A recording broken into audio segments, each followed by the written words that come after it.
L'argent, tout le monde en parle, tout le monde en veut, mais peu de gens comprennent vraiment leur relation avec l'argent. Tu peux avoir un diplôme en finance, connaître toutes les formules économiques, comprendre la bourse mieux que quiconque, et pourtant perdre ton argent à cause d'une simple émotion.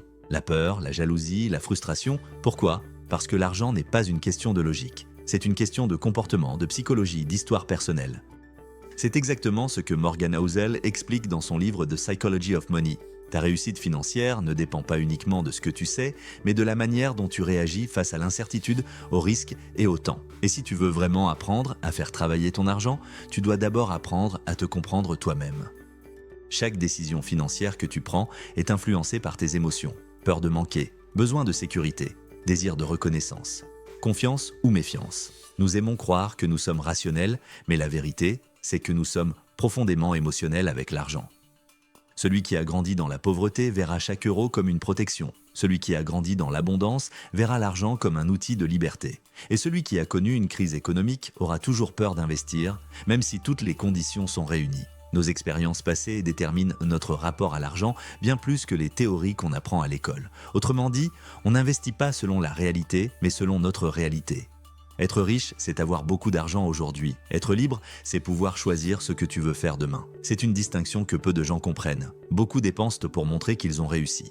Mais les vrais riches dépensent pour se libérer. Ils ne cherchent pas à impressionner, ils cherchent à reprendre le contrôle de leur temps. Morgan Housel dit « Les gens veulent être riches pour impressionner les autres. Mais ceux qui le deviennent vraiment n'ont plus besoin de le prouver. La vraie richesse est invisible. C'est ton épargne, tes investissements, tes revenus passifs, ta tranquillité d'esprit quand les choses tournent mal. » Warren Buffett a bâti plus de 90% de sa fortune après 60 ans. Pas grâce à des placements miracles, mais grâce à la patience.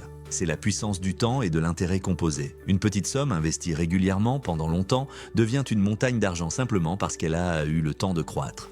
Mais voilà, les gens sous-estiment ce facteur. Ils veulent se devenir riches vite. Ils oublient aussi que la richesse, c'est une course d'endurance, pas un sprint. La clé, ce n'est pas de battre les autres, mais de rester dans la course le plus longtemps possible. Chacun de nous a grandi avec une histoire de l'argent. Certains ont vu leurs parents se battre pour payer les factures, d'autres ont vu l'abondance sans effort. Ces souvenirs façonnent inconsciemment tes choix d'adulte.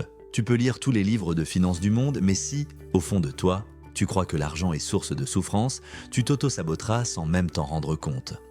Morgan Housel dit « Ton expérience personnelle représente peut-être 0,0000001% de ce qui s'est produit dans le monde, mais c'est 80% de ta vision de la finance.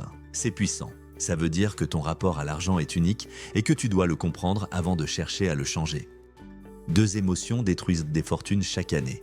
La peur de perdre, le désir d'avoir toujours plus. Quand les marchés chutent, les gens paniquent et vendent. Quand ils montent, ils rachètent au plus haut. C'est le comportement le plus humain et le plus destructeur.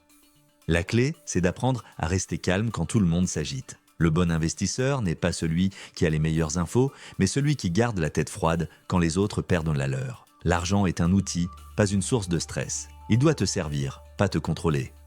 On vit dans une époque où tout le monde expose sa réussite. Mais ce que tu vois n'est d'aucune façade. Tu vois des gens acheter des voitures, voyager, s'afficher heureux. Tu ne vois pas leurs dettes, leur angoisse ou leur besoin d'approbation. Comparer ta situation à celle d'un autre, c'est comme comparer ton chapitre 2 à son chapitre 20. Tu n'as pas le même livre, ni la même histoire. Ton seul concurrent, c'est toi d'hier. L'objectif n'est pas de faire mieux que les autres, mais de progresser un peu plus chaque jour.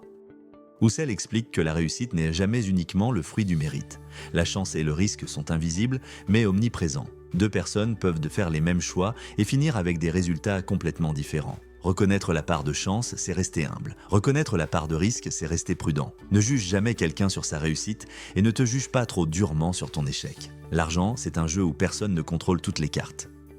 Tu peux tout perdre et redevenir riche. Mais si tu perds ta liberté, tu es vraiment pauvre. La richesse, ce n'est pas d'avoir plus, c'est d'avoir le choix. Le choix de dire non, le choix de prendre ton temps, le choix de vivre selon tes valeurs. L'argent n'a de sens que s'il te permet d'être aligné avec toi-même.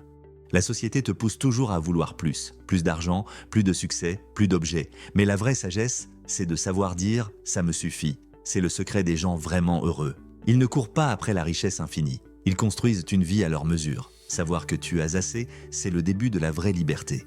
Au final, la psychologie de l'argent ne parle pas de chiffres, mais de toi. De ta capacité à rester calme, patient et cohérent. de ton aptitude à résister à la peur, à la comparaison, à la précipitation. Tu n'as pas besoin d'être un génie pour devenir libre financièrement. Tu as juste besoin de maîtriser tes émotions et respecter le temps. Parce qu'au bout du compte, ce n'est pas celui qui gagne le plus vite qui devient riche, mais celui qui reste le plus longtemps dans la course. Abonne-toi à Finanscope et ensemble, on continuera à comprendre l'argent, le mental et la liberté.